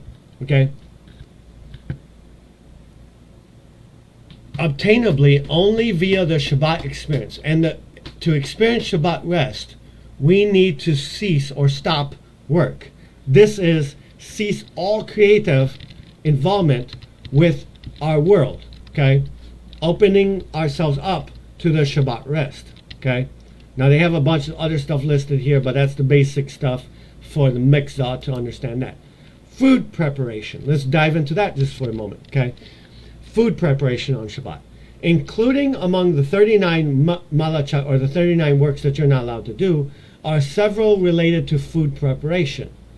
In addition to the prohibition against cooking in any form, on Shabbat, we are also forbidden from squeezing fruit, selecting things, kneading, grinding, or mashing. Electrical appliances may not be turned on or off on Shabbat. So while Shabbat is occurring, you're not allowed to turn electrical appliances on or off unless it's automated. Okay? And unless that automation was occurred and planned before Shabbat. Okay, our Shabbat menus reflect our adherence to these various laws.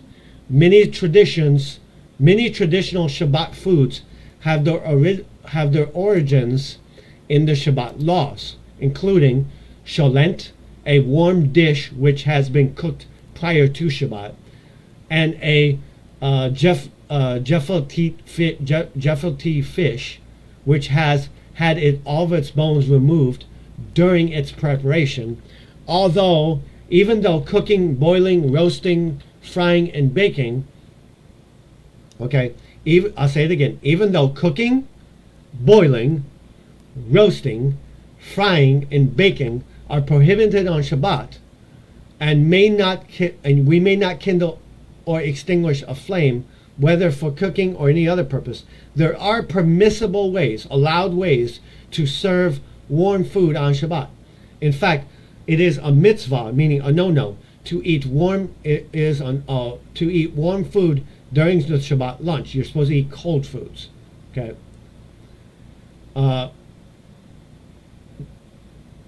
Wait a minute, hold on. In fact, it is a mitzvah. I think mitzvah is a no-no, but the mitzvah, or actually the list of mitzvah, because I remember that word, the list of mitzvahs are the things that you're required to do. So it's a mitzvah to eat warm food for lunch on Shabbat. So you're actually supposed to. So I got the word wrong. Sorry about that. This can be accomplished by keeping food hot on a special covered plate over top the stove. So basically, the idea would be like this special warming station, or a warming station, which would be what it would be called, a warming station. Okay, and this warming station would be placed over the stove in order to keep things warm. Okay, as explained below, a gas or electric oven regulated by a thermostat should not be used on Shabbat, since opening and closing the oven door may affect the flame or electricity. Okay, the Shabbat stove setting up the blek. The word for this warming station is called blek, B-L-E-C-H. It is allowed to keep food warm on a gas flame or an electric burner which has been turned on before Shabbat, as long as the source of heat is covered. This is usually done by covering the stovetop with a thin sheet of aluminum foil referred to as a blek. Okay, Yiddish for tin, a tin. It is preferred for the blek also to cover the control knobs for the burners, which it covers, to prevent one from adjusting the flame of the Shabbat. So the way this would be is to set the dial for what you want, and then remove the control knob, so you can't change it. Okay. The blek usually covers 2 to 4 of the burners, of which you will use. Okay. If, for example, one person wishes to put 2 pots of food on the blek, it is wise to leave only one burner on. The entire blek will become hot. But the area directly above the burner will be the hottest. Okay. When setting up the block, it is best to use a low flame, a very low temperature. Okay, so as to not burn the food. Food can maybe kept hot effectively even with a low flame. Okay, from a health standpoint, from a health viewpoint. Okay, for your health, be sure that the food kept on the blek, that the food that's kept on the blek for more than an hour remains hot, not lukewarm, to prevent spoilage, or to prevent it from going bad, right? Food placed on the blek for Shabbat must be at least 1/3 or preferably 1/2 cooked.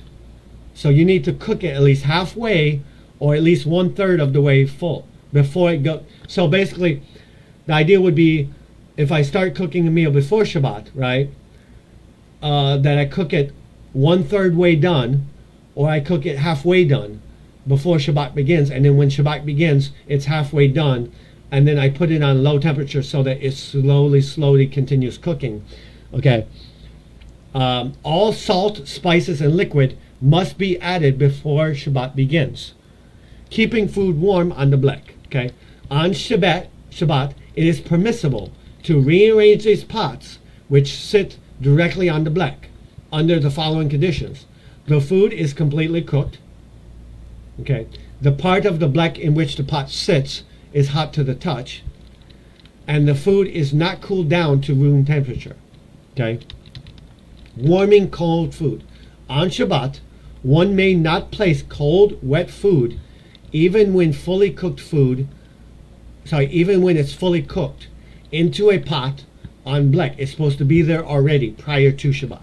However, one may place cold food such as chicken or kugel near the fire, but not on the blek, to take the chill off, or to kind of slowly warm it up. As long as it could never become hot over 113 degrees Fahrenheit in that spot. Now, you're noticing there's a ton of rules here. Okay, I will dive into this more in a second. Removing food from the blek. One may not serve food directly from the pot on the blek. The pot must first be removed from the blek. Replacing pots on the blek. After removing a pot or a kettle from the blek to serve it, one may replace it on the blek only if all the following conditions are met. When the pot was removed, the intention was to put it back. The food was fully cooked. The food has not completed cooling off and is slightly warm. The food has been transferred to another pot. Or one person holds the pot handle until replacing the pot on the blek. Basically many different conditions. The use of a crock pot, for example. Crock pot, which would be this, I have one of these. It's a crock pot. It's like this big thing that you make stews in. The laws concerning the use of a crock pot resemble those concerning the blek. The stew, whether it is cooked first in a regular pot and then transferred to a crock pot, or if it's cooked in the crock pot the entire time, should at least be half cooked before Shabbat begins. And the temperature knob should be covered with an aluminum foil, or to remind you not to touch it, not to adjust it. Okay. The crock pot must have a removable bowl. It must have a container that you can remove out of it, which should be taken out before serving, just as a pot is removed from the blek. In order to return the bowl to the crock pot on Shabbat, foil or some other material must be placed between the removable serving bowl and the heating element before Shabbat. So this would be the equivalent of taking tin foil and putting tin foil around the outside of the container that the food goes in, and to put that container inside of the machine. Now that might create a house fire or electrical fire, I don't know, in my house, so I can't really do that. But you get the idea. When a hot food or liquid is removed from blek, nothing may be added to it in the pot until it is transferred to another cup or bowl.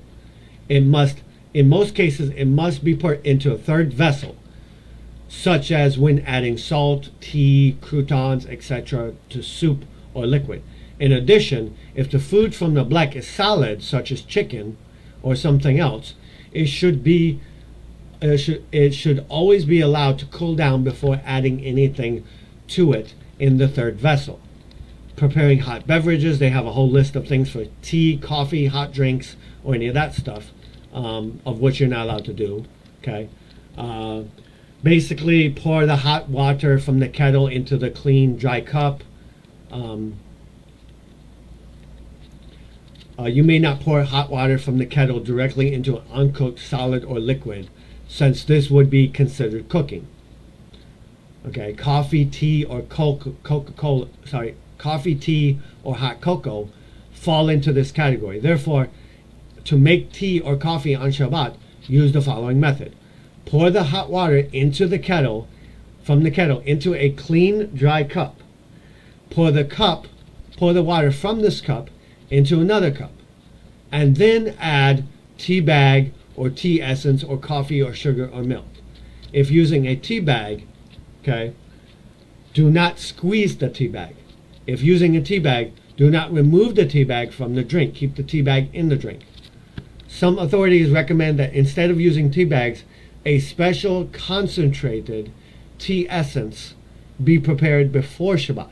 1 cup of tea essence is prepared before by allowing 6 tea bags. So what is tea essence? You allow 6 tea bags to stay in a cup of boiling water. Use 1 teaspoon of this concentrate to make a cup of tea. Okay, that would be an example.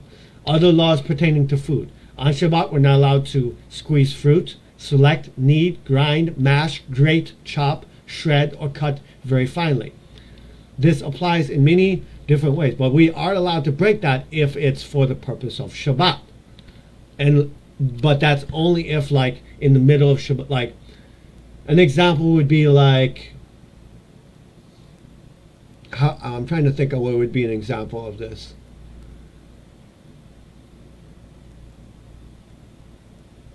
I can't really think of anything off the top of my head, but they will give examples.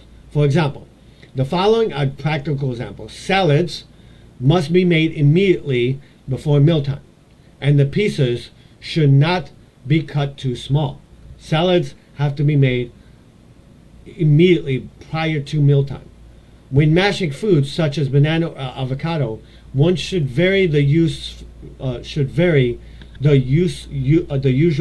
weekday method and do it right before eating. For example, mash with the handle of a utensil instead of a spoon or fork. Vegetables or fruits that may not have been cooked can be mashed in an in a usual way. Fruits such as lemons, oranges, and grapefruits might not be squeezed for their juice, right? They may, however, be squeezed directly onto solid foods, such as vegetables, salads, or cakes, right? In other words, you're not allowed to squeeze a fruit to get its juice, but to get its juice in order, like squeezing an orange to get the juice in the cup, right? But you're allowed to squeeze an orange or something, or lemon, over top of food if that food is something that you're going to eat on Shabbat. On Shabbat, it is forbidden to separate or sort out 2 or more types of items which are mixed together. This melechet is called borer, which means selection. Selection may be done under the following conditions. Select that which you wish to use from that which you do not wish to use. For example, if a bowl contains both desirable fruit and undesirable fruit that you need for Shabbat, select the desired ones and leave the rest. Do not pick out the pieces of fruit you do not want. Simply eat the ones that you want and leave the rest. An easy phrase reminds us of the correct way. Choose good from bad, not bad from good. In other words, eat the good, but ignore the bad that's in it and leave the bad there. Not remove the bad so that it becomes good. Does that make sense? The selection should not take place only by one hand, nor by an instrument. There's a lot of this stuff. They go into great detail about it, but that's the basic gist of food preparation: is make your food preparation to happen before Shabbat, so that you don't have to break any of the rules on Shabbat. Does that make sense? Okay. Now let's look at Shabbat, at the word of Shabbat. Okay. Now we already discussed the 39 melechet. We've already discussed the types of works forbidden. We'll try to look and see if there's anything else, okay? But let's look at the word Shabbat, okay? And I looked this up on Wikipedia, okay? Shabbat, or in Hebrew, there's many different words. Sabbat, okay, the rest, or the Sabbath, also called the Shabbos, okay, is Judaism's day of rest on the 7th day of the week, meaning Saturday. Okay.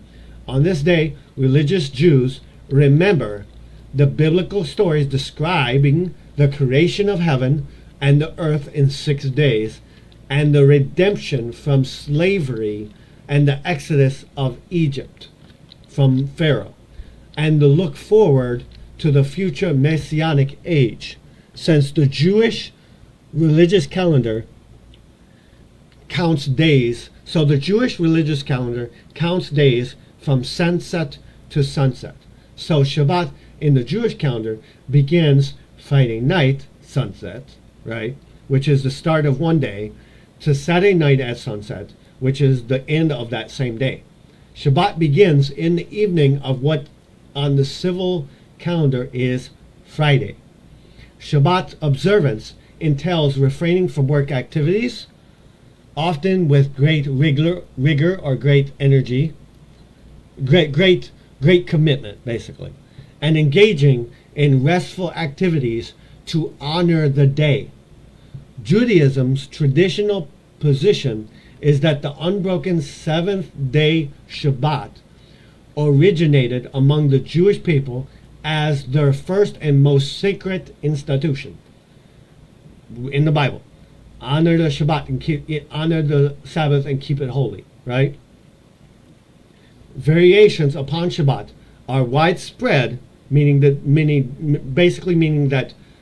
in Judaism, in Jews, there are many differences depending on where you are, with different adaptations throughout the Abrahamic as well as many other religions. According to Halakha, the Jewish religious law, Shabbat is observed from a few minutes before sunset, right, on Friday evening, until the appearance of the 3 stars in the sky on Saturday night, or an hour after sundown.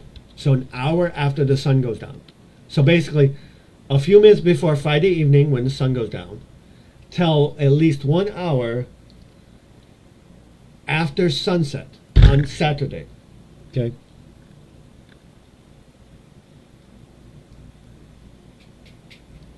Okay?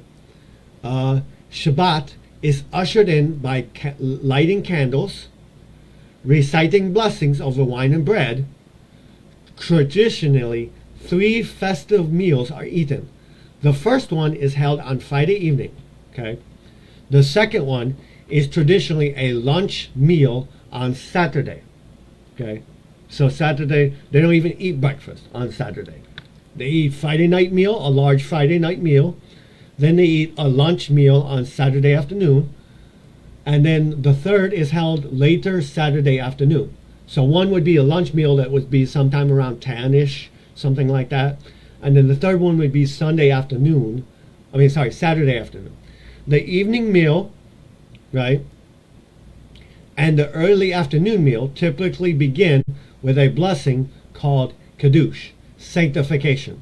And it's that prayer is said over a cup of wine. It's spoken over a cup of wine. At the third meal, a Kiddush is not performed, but the Hamatzi, a blessing, is recited, and the challah, braided bread, just so you know what a challah is it's braided bread is eaten. Okay, in many communities, this meal is often eaten in the period after the afternoon prayers, known as the mincha, are recited, and shortly before Shabbat is formally ended with a Havdalah ritual. Okay, Shabbat is the festive day when Jews exercise their freedom from the regular labors of everyday life. It offers an opportunity to contemplate the spiritual aspects of life and to spend time with family. The end of Shabbat is traditionally marked by a ritual called Havdalah, during which blessings are said over wine or grape juice. There are many spices that are done, the light is done, and the separating Shabbat from the rest of the week. Okay? So that is definition of Shabbat. The word Shabbat derives from the Hebrew word, and I can't even read this because it's in some sort of symbol. Okay? Although frequently translated as rest, a noun or verb. Another translation is ceasing from work. This is where they get it from. And it's the idea is you follow God's example to refrain from work creation or work on the seventh day. Okay, the origins of it basically are above Babylonian for most part. They reconstructed from the lost fifth creation account, which is read. Connection to Sabbath observance has been suggested in the designation of the 7th, 14th, 19th, 21st, and 28th days of a lunar month in the Assyrian religious calendar as a holy day, or called evil days, meaning unsuitable for prohibited activities. Okay, the prohibitions on these days, spaced 7 days apart, except the 19th one, include abstaining from chariot riding and avoiding from eating meat by the king. On these days, officials were prohibited from various activities, and common men were forbidden to make a wish. And at least the 28th was known as the rest day. Okay, Egypt, for example, the seventh day Shabbat did not originate with Egyptians, to whom it was unknown. And the origin theories based on the day of Saturn, or on the planets generally, have been abandoned. Sabbath is given special status as a holy day at the very beginning of the Torah in Genesis 2, verses 1 through 13. It was first commanded after the Exodus from Egypt in Exodus 16, verse 26, relating to the cessation of manna, and in Exodus 16:29, relating to the distance one may travel by foot on the Sabbath, as also in Exodus 20, verse 8 through 11. So these verses again are Genesis 2, 1 through 3, Exodus 16:26, Exodus 16:29, and Exodus 20:8 through 11, as one of the Ten Commandments. Sabbath is commanded and commended many more times in Torah, as well as the Tanakh. Double the normal number of animal sacrifices are to be offered on that day. So if you went and you offered a sacrifice on a normal day, you'd have a set number of animals that you'd have to sacrifice. On Shabbat, right, it was doubled. Shabbat is also described by the prophets Isaiah, Jeremiah, Ezekiel, Hosea, Amos, and Nehemiah. The long-standing Jewish position is that unbroken seventh-day Shabbat originated among Jewish people as their first and most sacred institution. The origins of Shabbat and the seven-day week are not clear to scholars. They don't really know. The Mosaic tradition claims an origin from the Genesis creation story. The first non-biblical reference to Sabbath is in an ostracon found in excavations at Masad Hashuvaya, which has been dated to approximately 630 BC. Status on the Jewish holiday. The Tanakh and the Siddur describe Shabbat as having three purposes: to commemorate or respect God's creation of the universe on the seventh day of which God rested from his work, which we should do likewise. 2, to commemorate or respect or give honor to the Israelites' exodus and redemption from slavery in Egypt, in ancient Egypt. Okay? And 3, as a taste of Olam Haba, the Messianic age. Judaism accords Shabbat the status of a joyous holy day. In many ways, Jewish law gives Shabbat the status of being the most important holy day in the Hebrew calendar. Okay, it is the first holy day mentioned in the Bible, and God was the first to observe it in the story of creation which was the verse we listed above, Genesis 2, verse 1 through 3. Jewish liturgy. What in the world is that noise? Wow, that's a weird noise. Sorry, I got distracted. Jewish liturgy treats Shabbat as a bride or queen. Okay. Some sources describe it as a king. The Sefer Torah is read during the Torah reading, which is part of the Shabbat morning services, with a longer reading than during the week. The Torah is read over a yearly cycle of 54 parashiyot, one for each Shabbat. Sometimes they are doubled. On Shabbat, the reading is divided into 7 sections, more than any other than Holy Day, including Yom Kippur, which is one of the holidays. Then the Haftarah, reading of the Hebrew prophets, is read, right? A tradition states that the Jewish Messiah will come if every Jew properly observes 2 consecutive Shabbatut. Okay, the punishment in ancient times for desecrating Shabbat is stoning, killing you. In other words, it is most severe punishment in Jewish law. On Shabbat, an offering of 2 lambs was brought to the temple in Jerusalem. Okay, welcoming Shabbat. Honoring Shabbat on the preparation day, Friday, includes bathing, having a haircut, cleaning, and making your home more beautiful with flowers and other things. Days in the Jewish calendar start at nightfall. Therefore, many Jewish holidays begin at such time, when sun goes down.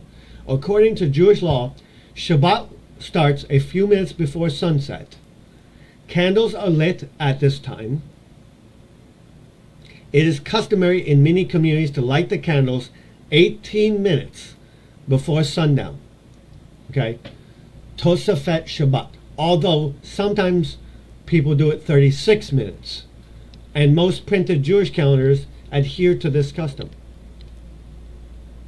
The Kabbalat Shabbat service is a prayer service welcoming the arrival of Shabbat. Before Friday night dinner, it is customary to sing 2 songs, one greeting 2 Shabbat angels into your house, or welcoming 2 Shabbat angels into your house. Okay? And Shalom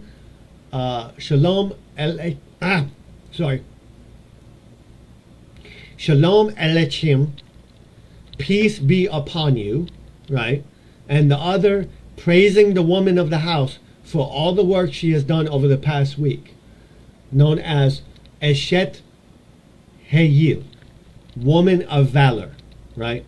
After blessings over the wine and the challah, a festive meal is served. Singing is traditional at Shabbat meals. You normally would be in song. Okay. In modern times, most composers have written sacred music for use during the Shabbat, including Robert Strasberg and Samuel Adler. Okay. According to literature, God, via the Torah commandments or through the Torah commandments, commands Jews to observe, refrain from forbidden activity, and remember with words, thoughts, and actions the Shabbat. And these 2 actions are symbolized by the customary 2 Shabbat candles. The candles are lit usually by the woman of the house or else by a man who lives alone. So since I live alone, I'm allowed to light the candles. But if I have a wife living with me, it's her duty to light the candles. Does that make sense? Some families light more candles, sometimes in accordance with the number of children they have. Okay? Other rituals. Oneg Shebes and Oneg Shabbat redirect here. Okay, these are documents. Shabbat is a day of celebration as well as prayer. It is customary to eat 3 festive meals, special meals in other words, dinner on Shabbat Eve, Friday night, lunch on Shabbat day, which is Saturday, and a third meal known as the Siddu Shilshit. And I'm sorry that sounds like I'm cussing. Siddu Shlishit. Shlishlit. Say this again. Shlishit. Shlishit. Siddu Shlishit. In the late afternoon on Saturday.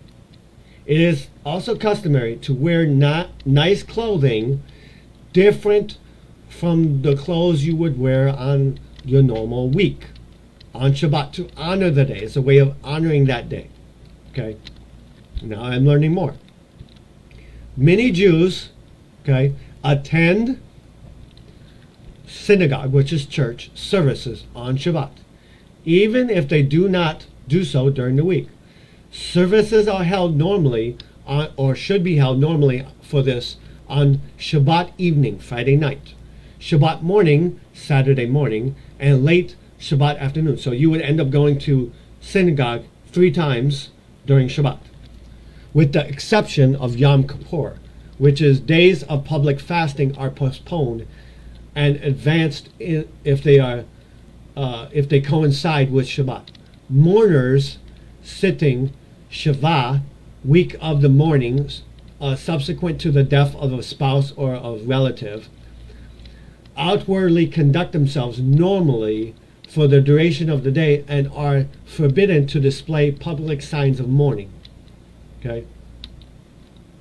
Although most Shabbat laws are restrictive, the 4th of the 10 commandments in Exodus is taken by the Talmud and the Maimonides to allude to the positive commandments of Shabbat. These include honoring Shabbat on Shabbat, wearing festive clothing, and refraining from unpleasant conversation. Refraining from unhealthy conversation. It is customary to avoid talking on Shabbat about money, business matters, or secular things that are not of God, that one might discuss during the week, right? In other words, your words, the way you dress, and the things you focus on Shabbat should be completely different from what you focus on the rest of the week, okay? Reciting of the Kiddush over a cup of wine at the beginning of the Shabbat meals, or at a reception after the conclusion of the morning prayers. Eating 3 festive meals. Meals begin with a blessing over 2 loaves of braided bread, double bread in other words, braided bread, usually of braided challah or braided bread, which is symbolic of the double portion of manna, okay, manna that fell for the Jewish people on the days when they were 40 years in the desert. Okay, so the manna that came down was actually braided bread. Okay. After the exodus from Egypt, ancient Egypt, it is customary to serve meat or fish, or sometimes both, for the Shabbat evening and morning meals, known as the Siddu Shlishit, literally meaning third meal. Okay. Generally, a light meal that may be parif or dairy is eaten late Shabbat afternoon. Okay, enjoying Shabbat, known as let's see if I say this right, uneg Shabbat, engaging in pleasurable activities such as eating, singing, sleeping, spending time with family, or marital relations, meaning having sex.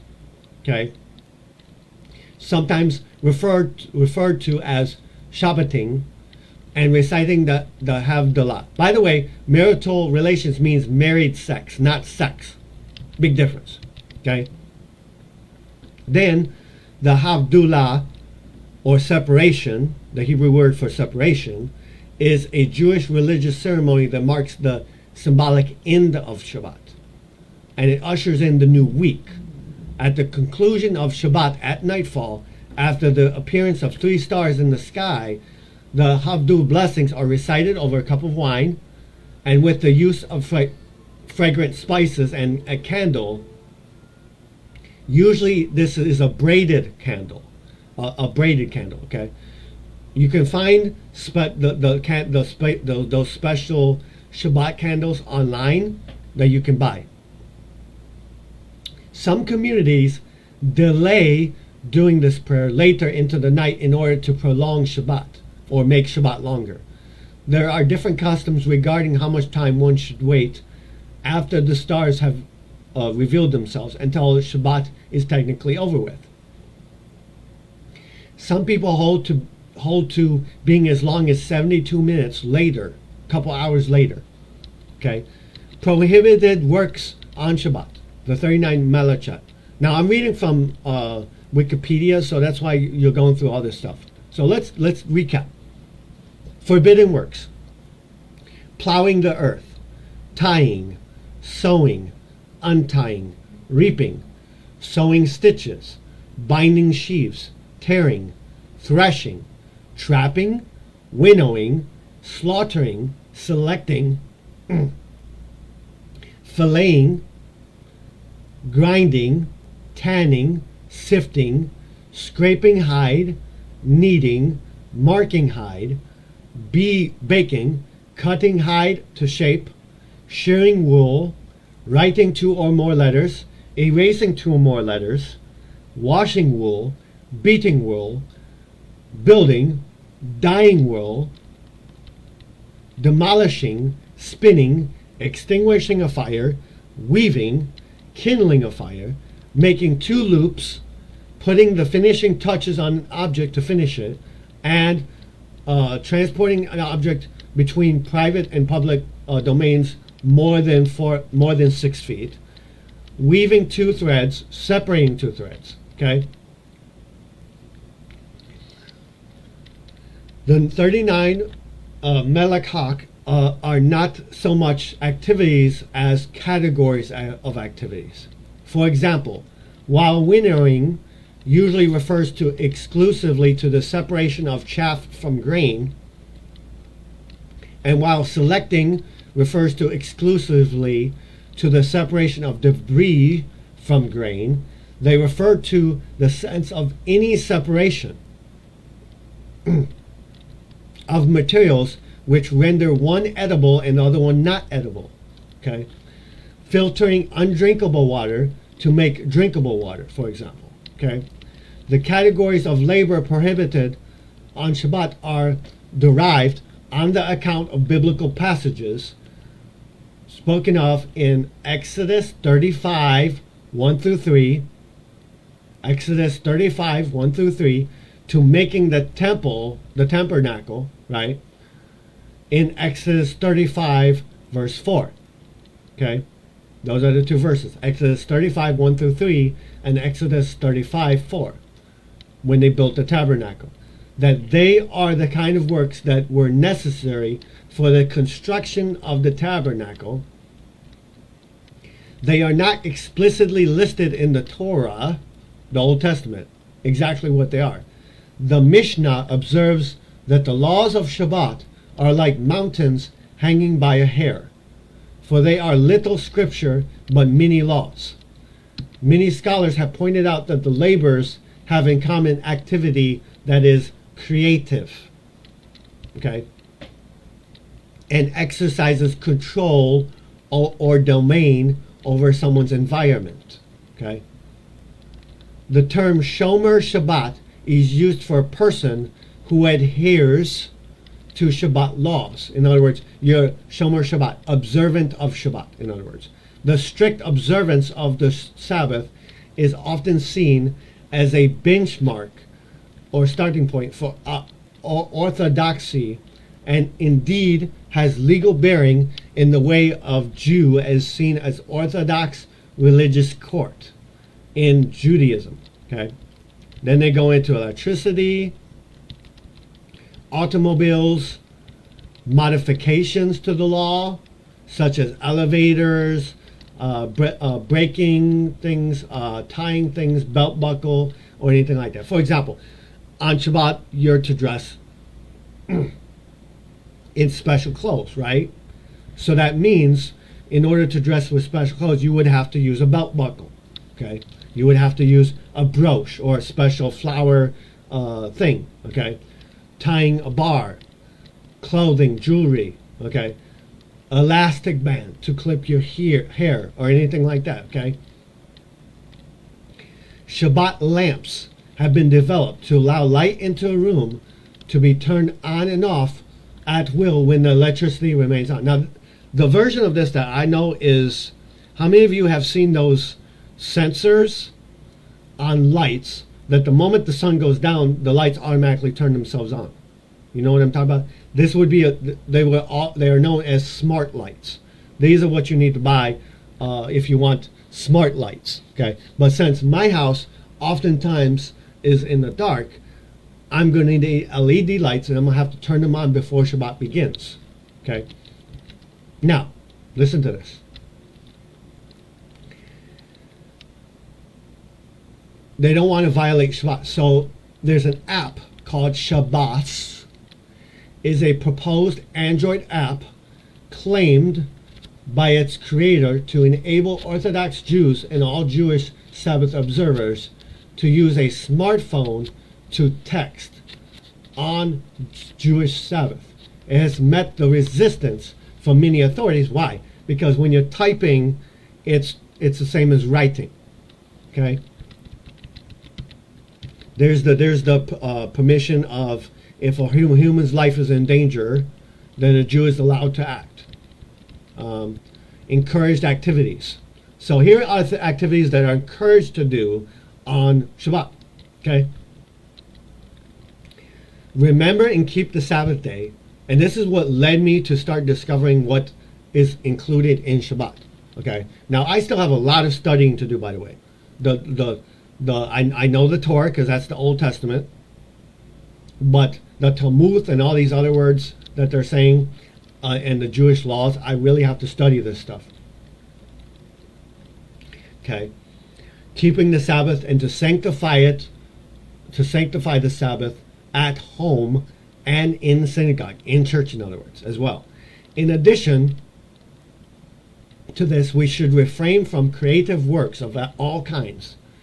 The sanctification of that day through blessings over wine, the preparation of the special Sabbath meals, and engaging in prayer and Torah study.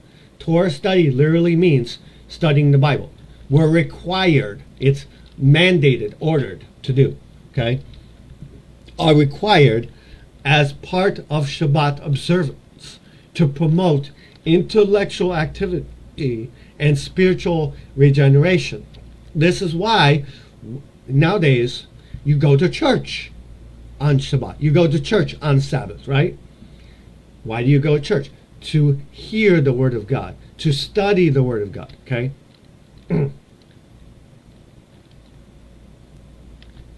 The Talmud states that the best food should be prepared for Shabbat, for one who delights in the Sabbath is granted his heart's desires.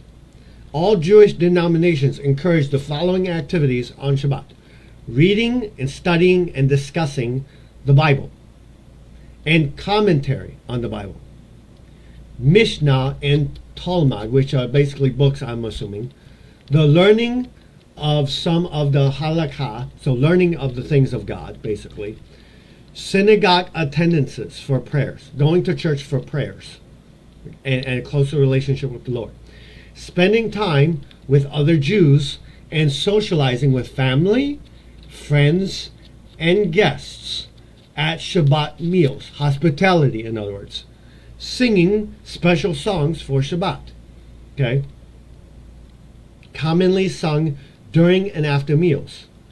Sex between husband and wife are encouraged on Shabbat. Sleeping is encouraged on Shabbat, okay. Special Sabbatut are the Sabbatut that precede important Jewish holidays. Basically, it's the Sabbath that comes right after a Jewish holiday. It means Shabbat Haggadah, Shabbat preceding Pasach, Shabbat Zakor, Shabbat preceding Purim. These are holidays, by the way. And Shabbat Shuvah, Shabbat between Rosh Hashanah and Yom Kippur, which, if you want to know what those are, go watch the video having to do with all the Jewish holidays in listing. Okay. Other religions, Christianity. Most Christians do not observe Saturday Sabbath, but instead observe a weekly day of worship on Sunday, which is often called the Lord's Day. Several Christian denominations, such as Seventh-day Adventist Church, the Church of God Seventh Day, the Seventh-day Baptists, and others, observe Seventh-day Sabbath. I personally observe Seventh-day Adventists, Saturday Sabbath, not Sunday Sabbath. This observance is celebrated from Friday sunset to Saturday sunset. Okay.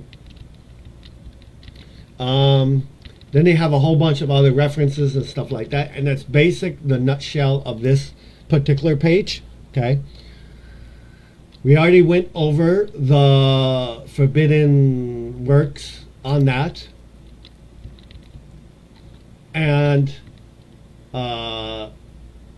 the commandment. Now we'll do this. The commandment to keep the Sabbath as a day of rest is repeated many times in the Tanakh, the Hebrew Bible. So the Tanakh is the Hebrew Bible, by the way.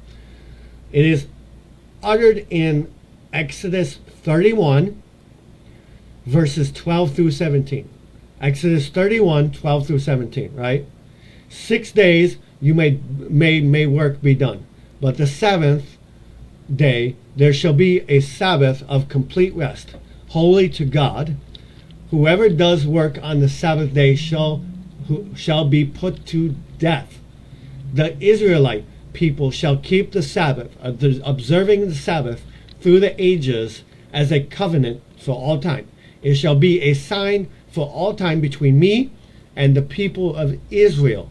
For in the 6 days God made heaven and earth, and on the seventh day God ceased from work and refreshed. Okay? The meaning of work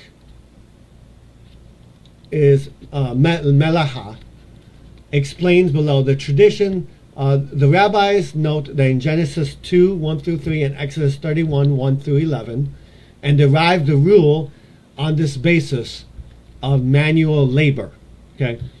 Specifically in relation to creation. Genesis 2, 1 through 3. Heaven and earth and all their components were completed.